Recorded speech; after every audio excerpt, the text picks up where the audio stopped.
Hey, what is going on, guys? My name is Nick, and in today's video, we need to talk about why the stock market could potentially be in a lot of danger right now. Just recently, news came out that a new COVID variant from South Africa developed, which sent the stock market tumbling down in all major indices, and some sectors were hit much harder than others. Companies within the airline, cruise line, and oil industry all got destroyed on Friday, November 26th, while the price of oil itself plunged 13% on the day. But as you could expect, the daily top performers were companies like Peloton, Zoom, and many of the other pandemic stocks that actually benefited from being at home. Aside from the new COVID variant though, there is another factor plaguing the economy and the stock market alike, and this would be inflation. Just a few months ago, the Federal Reserve Chair Jerome Powell was confident in saying that inflation was going to be transitory and that he wouldn't need to raise interest rates until at least 2023. However, based on recent CPI data from October, inflation surged 6.2% year over year, which is the largest jump in over 30 years. This is certainly not good news for stock investors, especially considering the markets are near all-time highs right now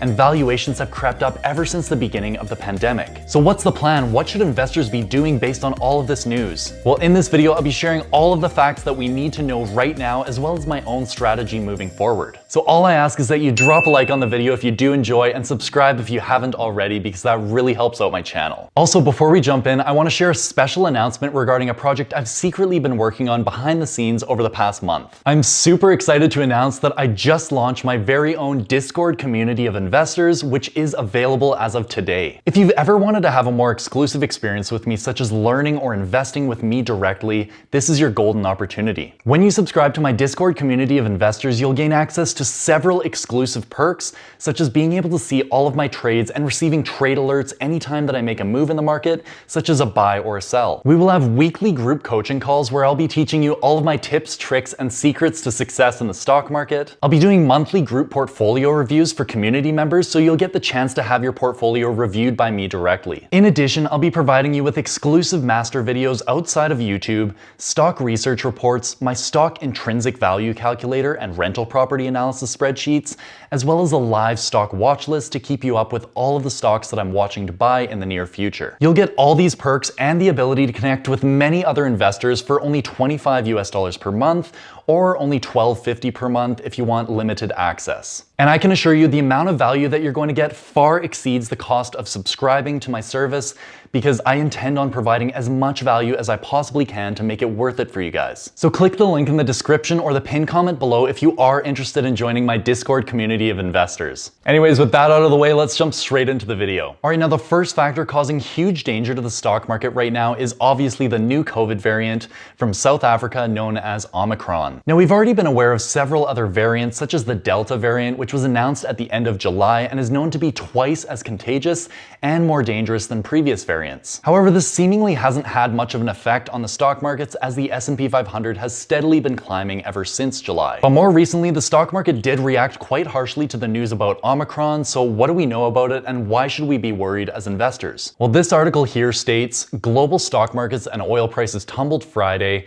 after South Africa identified a new, potentially fast-spreading coronavirus variant, and the European Union proposed suspending air travel from the region. And so far, several countries have already suspended travel to and from certain countries around the world because of the news. So this is now far from the original coronavirus that we knew back at the beginning of the pandemic. It's far more contagious, potentially more dangerous, and it also has several mutations which could make it resistant to vaccines. Scientists are saying it appears to have a high number of mutations, about 30, in the coronavirus's spike protein, which could affect how easily it spreads to people. And this is exactly how the mRNA vaccines work, by teaching your body how to build these proteins that are very similar to that of COVID, which will trigger an immune response to be able to fight it. But since those COVID proteins now have 30 mutations, are the vaccines still as effective as before? These are questions that we really don't know at this point, and unfortunately, anytime there's uncertainty in the stock market, it usually leads to stocks selling off. Now, personally, I haven't started buying yet, as we're only about 2 or 3% off of all-time highs.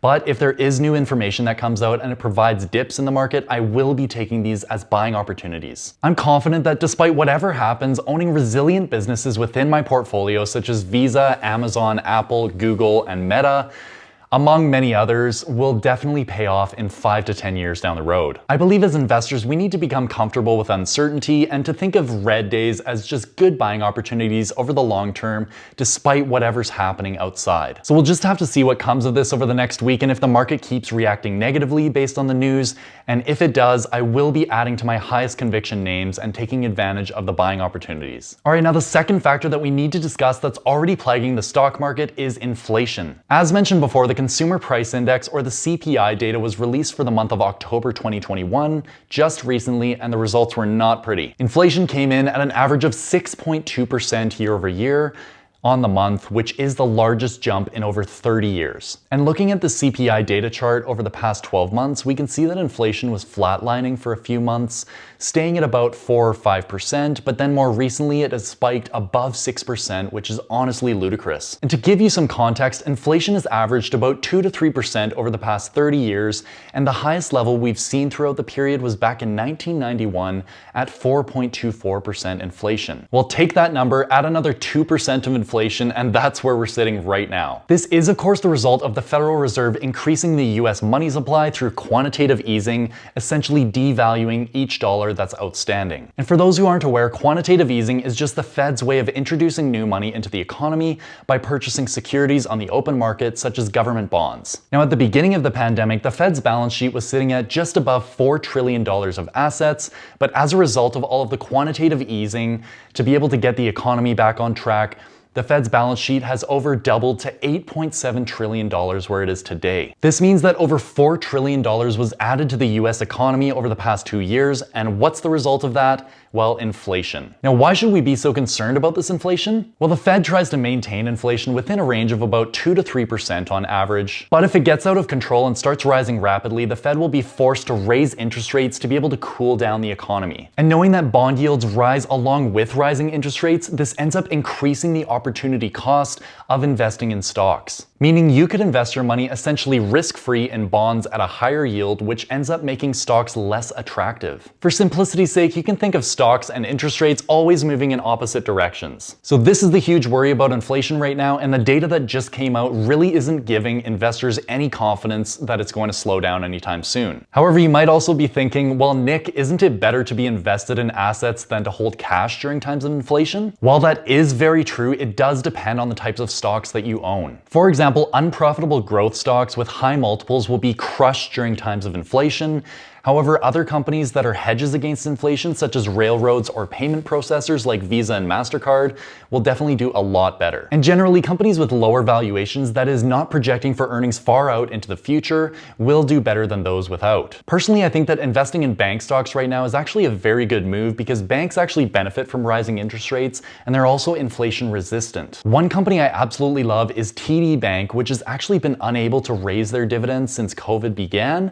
But that restriction has just been lifted, and I'm sure they're going to be increasing their dividends very soon because they have tons of cash and their payout ratio is quite low. So overall, I think it's very important to be investing in companies that are inflation resistant or hedges against inflation in these times. Finally, let's move on to the third factor causing potential danger to the stock market right now, and that would be valuations. All right, so let's start out by checking the overall market's valuation right now. We can see that the S&P 500 is sitting at a trailing price to earnings ratio of 28.9, which is quite high compared to historical averages. Over history, the average has been around 16, while the median has been 15 in terms of PE ratio, so both are significantly lower than today's PE. But we also must consider the fact that today's interest rates are at an all-time low, which brings me back to what I mentioned a few minutes ago. Higher interest rates will pull down the market multiples significantly, and we could eventually revert to the mean of around 15 to 16 if earnings don't increase fast enough. Speaking of, let's look at the future expected EPS growth for the companies in the S&P 500. So 2021 was obviously an excellent year for earnings growth as businesses impacted by the pandemic were able to become profitable again,